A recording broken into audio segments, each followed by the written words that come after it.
kwa sababu wameshindwa na kazi.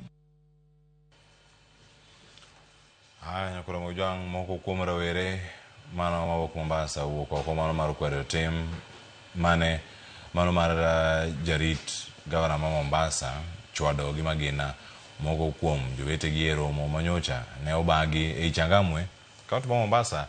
Girambo ne gibiro dhi nyime kod chwalo pachgi ewi weche mago mag telo, kaka machielo bende gijiwo rowere wetegi mondo mi kik luor golo pachgi ewi weche mago mag telo kata obedo ni ibuogo ngimagi.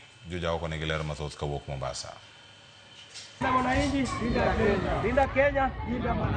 Rowere e gweng' ma Mikindani e od bura ma Jongo Mombasa ne jowuok oko mar kwedo tim mane ojuko rowere wetegi kuma adek kuomgi ne ochwade gi magina e romo mane obagi gi gavana ma Mombasa.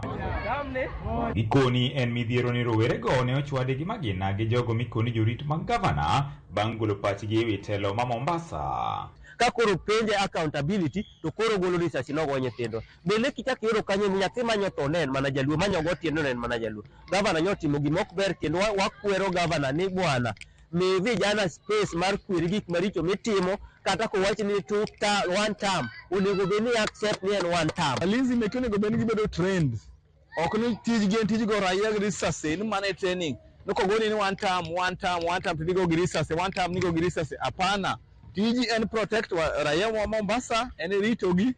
That as a leader, it is the right of the people to put into accountability when they ask things related to how you rule and how you run the county.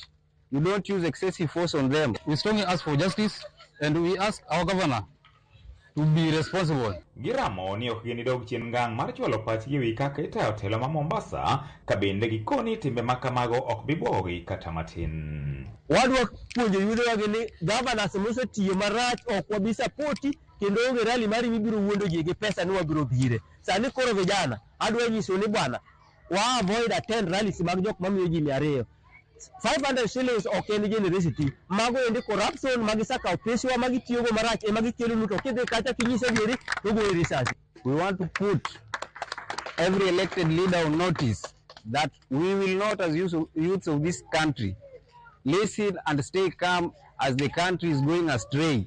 We will speak, we will talk, and on that table of negotiation we must be part and parcel of it no matter what. So tunataka kuhakikishia Wakenya wote na Jongo sub county na Mombasa mzima tuko tayari kukomboa nchi katika minyororo ya wakora. Magina giwacho ka bende gikwedo monj mane otimore e kaunti ma Homa Bay kuma ne gijiwo tendo nagi to chutho manie sirkal mondo mi oked motegno mar neno ni onagi neno ber mar bedo e sirkal.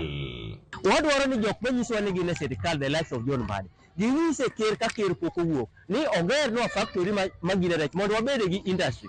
Wan gi gik machalo kania nenge sani koro ket gi under private. To king'iyo kuonde moko ka Rift Valley ma pidho chai gin loans magi ne sirkal ochulo negi. Wati nyiso ni koro ne tere private. Seche ma wan gi kembe eka nyithindo biro yudo tich. Seche ma wan gi kembe eka nyithindo biro bedo maber kata minwa biro timore dat. Sani wantie gi international airport man Kisumu. Ang'o ma export to kidhi e airstrip ma Eldoret tiyudo ka cargos donjo kacha. Wadwaro kikomi mondo mi oduog kacha. Magi gik monego bed ni wa discuss. Ok wada discussion mar to tam. George Aoko, Ramogi TV, Mombasa. Haya, nyakuro mojwang.